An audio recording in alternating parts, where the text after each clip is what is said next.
Blood clotting.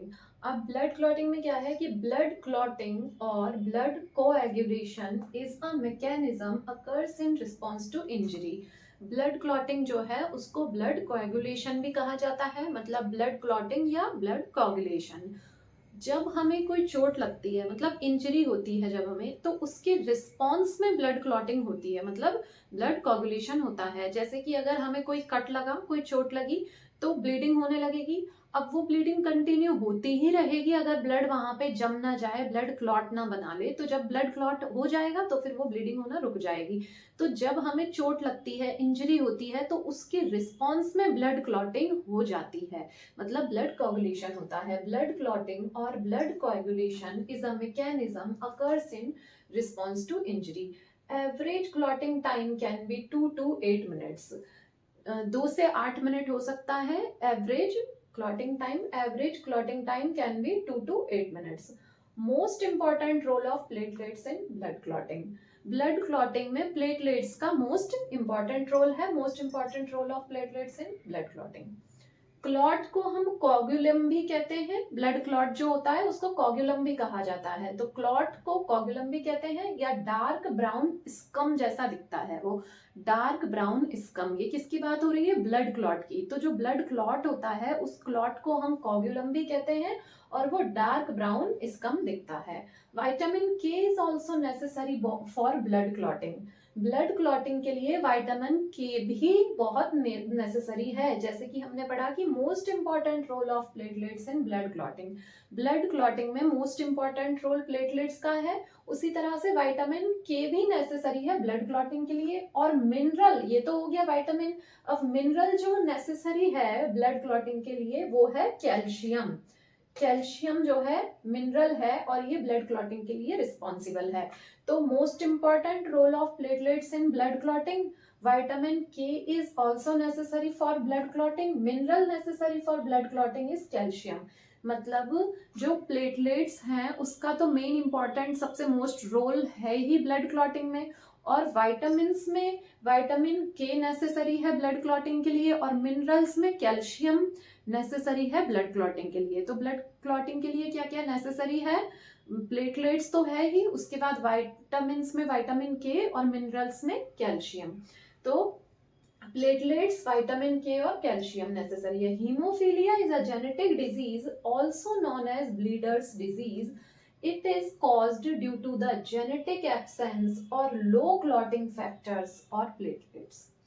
अभी हमने पढ़ा कि जब हमें ब्लीडिंग होती है या इंजरी होती है, कोई चोट लगती है, तो उसमें से ब्लीडिंग होना शुरू हो जाती है। लेकिन वो ब्लीडिंग कैसे बंद होती है कि उस जगह पे क्लॉटिंग हो जाती है। और क्लॉटिंग का जो मैकेनिज्म है, तो क्लॉटिंग होने के लिए क्या नेसेसरी है? हमने अभी देखा कि प्लेटलेट्स, विटामिन के और जो है कैल्शियम है, और क्लॉटिंग फैक्टर्स तो ऑब्वियसली हैं ही। क्लॉटिंग फैक्टर्स तो हैं ही ब्लड क्लॉटिंग कराने के लिए। लेकिन हीमोफीलिया जो है वो एक ऐसी जेनेटिक कंडीशन है जिसमें क्या होता है, हीमोफीलिया का दूसरा नाम ब्लीडर्स डिजीज भी होता है। और हीमोफीलिया एक जेनेटिक कंडीशन है जिसमें क्या होता है, जेनेटिकली ही एब्सेंट रहते हैं या फिर लो रहते हैं। एब्सेंस रहेगा या लो रहेगा क्लॉटिंग फैक्टर्स का या फिर प्लेटलेट्स का। तो हीमोफीलिया एक जेनेटिक कंडीशन है। हीमोफीलिया को ब्लीडर्स डिजीज भी कहते हैं। ब्लीडर्स डिजीज क्यों? क्योंकि उसमें ब्लीडिंग जब होगी तो क्लॉट नहीं बनेगा। क्योंकि क्लॉट जो है, जैसे अगर हमें कोई इंजरी हो, चोट लगे, तो उसके रिस्पॉन्स में ब्लड क्लॉटिंग कर लेता है। हमारा ब्लड कैसे ब्लड क्लॉटिंग हो जाती है? विटामिन के, कैल्शियम, क्लॉटिंग फैक्टर्स और प्लेटलेट्स मिलकर ब्लड क्लॉटिंग कर देते हैं, तो फिर वो ब्लीडिंग रुक जाती है। लेकिन जब किसी को अगर हीमोफीलिया होगा, तो हीमोफीलिया में जब ब्लीडिंग होगी तो वो ब्लीडिंग रुकेगी नहीं। क्यों? क्योंकि ब्लड क्लॉट बनाने के लिए ब्लीडिंग कब रुकती है? जब ब्लड क्लॉटिंग हो जाए। तो ब्लड क्लॉट बनाने के लिए प्लेटलेट्स और क्लॉटिंग फैक्टर्स, जो भी चीजें जो जरूरी हैं, उनका जेनेटिकली एब्सेंस होंगी वो, या फिर लो होंगी। जैसे कि इसमें हमने देखा कि haemophilia is a genetic disease also known as bleeders disease.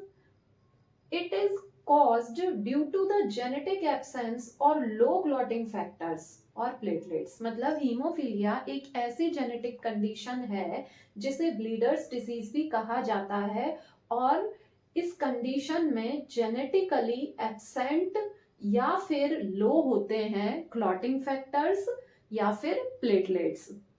अब हीमोफीलिया मेनली 3 टाइप्स का होता है, हीमोफीलिया ए, हीमोफीलिया बी और हीमोफीलिया सी। तो तीनों में डिफरेंस क्या है? हीमोफीलिया ए अगर किसी को है तो उसका due to the genetic absence of 8th clotting factor. अगर किसी को हीमोफीलिया ए है, इसका मतलब उसको जेनेटिकली एब्सेंट होगा क्लॉटिंग फैक्टर नंबर 8th। और अगर हीमोफीलिया बी किसी को है तो उसका जेनेटिकली एब्सेंट होगा clotting factor number 9 due to the genetic absence of 9th clotting factor. और अगर किसी को हीमोफीलिया सी है तो उसका जेनेटिकली एब्सेंट होगा clotting factor number 11 due to the genetic absence of 9th clotting factor. तो ब्लड में जो ब्लड क्लॉटिंग होती है उसमें क्या होता है? ब्लड क्लॉटिंग और blood coagulation is a mechanism occurs in response to injury. Normally जब हमें कोई चोट लगती है, इंजरी होती है, तो जो ब्लीडिंग होती है उसके रिस्पॉन्स में, मतलब इंजरी के रिस्पॉन्स में ब्लड क्लॉटिंग होती है। और ब्लड क्लॉटिंग को ब्लड कोगुलेशन भी कहते हैं। एवरेज जो ब्लड का क्लॉट बनने में, मतलब ब्लड क्लॉटिंग होने में एवरेज 2 to 8 मिनट्स इसका ड्यूरेशन हो सकता है। It can be 2 to 8 minutes. और मोस्ट इंपॉर्टेंट रोल जो है प्लेटलेट्स का है ब्लड क्लॉटिंग में। क्लॉट को कोगुलम भी कहते हैं, जो कि एक डार्क ब्राउन स्कम जैसा दिखता है। विटामिन के नेसेसरी है ब्लड क्लॉटिंग के लिए और मिनरल्स में कैल्शियम नेसेसरी है ब्लड क्लॉटिंग के लिए। हीमोफीलिया एक जेनेटिक कंडीशन है जिसे ब्लीडर्स डिजीज भी कहते हैं। और हीमोफीलिया में जेनेटिकली एब्सेंट या लो हो सकते हैं क्लॉटिंग फैक्टर्स या फिर प्लेटलेट्स। अब हीमोफीलिया ए में क्या होता है? जेनेटिकली एब्सेंट होगा 8th clotting factor. Haemophilia B में जेनेटिकली एब्सेंट होगा 9th क्लॉटिंग फैक्टर। और हीमोफीलिया सी में जेनेटिकली एब्सेंट होगा 11th क्लॉटिंग फैक्टर।